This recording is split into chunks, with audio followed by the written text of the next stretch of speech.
Hi there. Welcome to the Small Business Coffee Break, the series where we take a few minutes to work on your business, not just in it.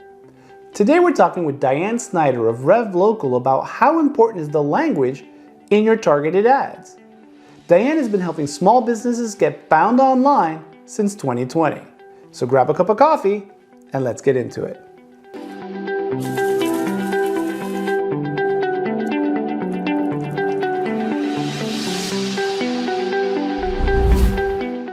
And is the language that people use in these ads important? Like how? Very much so. But the other side about some people just want clicks. How many clicks are you going to guarantee me? And it's not about the number of clicks. Yes, clicks are important because if you're not getting clicks, you're not getting conversions. But when you really geo-target and geo-fence your ads and really drop them in front of that correct client, you have a better opportunity of conversion. And that should be your end goal, not the number of clicks. Well, I think that's part of what goes into the complexity of all of this, right? Correct. Is that, for maybe some business it is about clicks, right? So let's say that you're trying to, get information out about voting rights or something or the other. Maybe you just want as many eyeballs on it as possible. So clicks is very important to you. It might be the strategy you want to take, right? But that's got to be completely depends on That's got to be part of the strategy, yes. Right? But for the average small business, we're in tune with who our target client really is. We know what they're generally the ones who say yes most often, right? Because that's what we're looking for. We're looking for the yes. We're looking for the win, for the conversion is what we call it. Right. In when you're talking about sales, right? So it's not just a lead. It's not just an opportunity. It's a sale. Revenue to your business. Correct. And most small businesses, I think I agree with you. They would want a very specific set of people clicking on their ads because they're the ones who most likely, if you have people who of a certain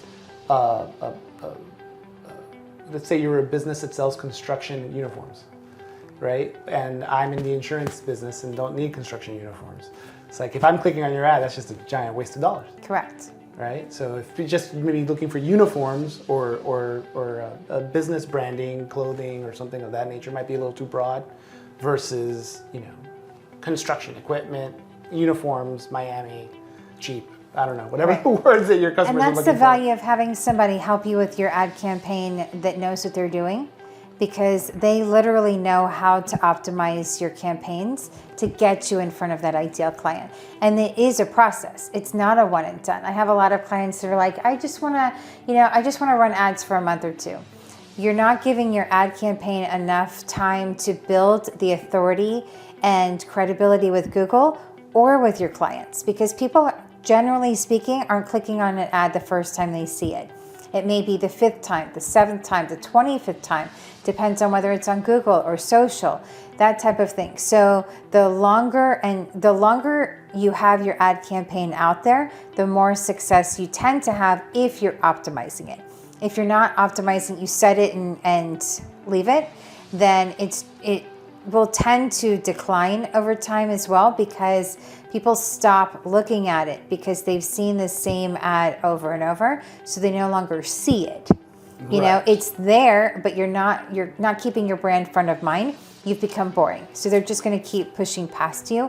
Whereas if you're optimizing, you're updating your image, you're updating your verbiage, your SEO, your product, your whatever inside of your ad campaign, you maintain a relevancy.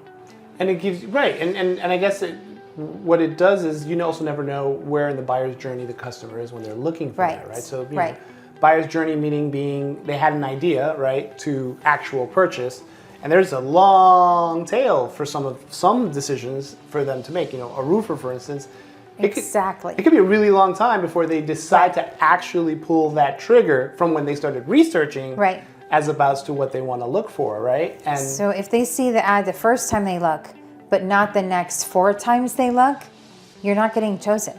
Right. So having your ad campaign run for 1 month, again, is a waste of ad budget, because you may get a few clicks in that first month, but now you're invisible.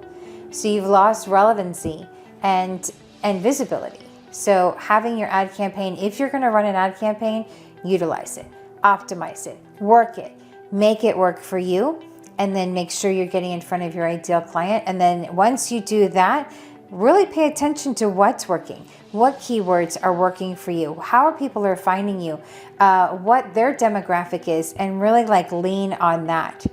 And those are I guess the best practices to creating a good ad, right? Yes. So it's not so much, well, obviously every part of the ad's important. The image, the copy, Yes.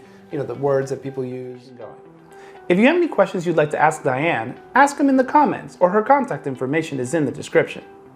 If you have any questions you'd like me to ask Diane or any other professional in their field, my contact information is also in the description, and I'm always available via DM. See you next week for another cup of coffee and more questions answered.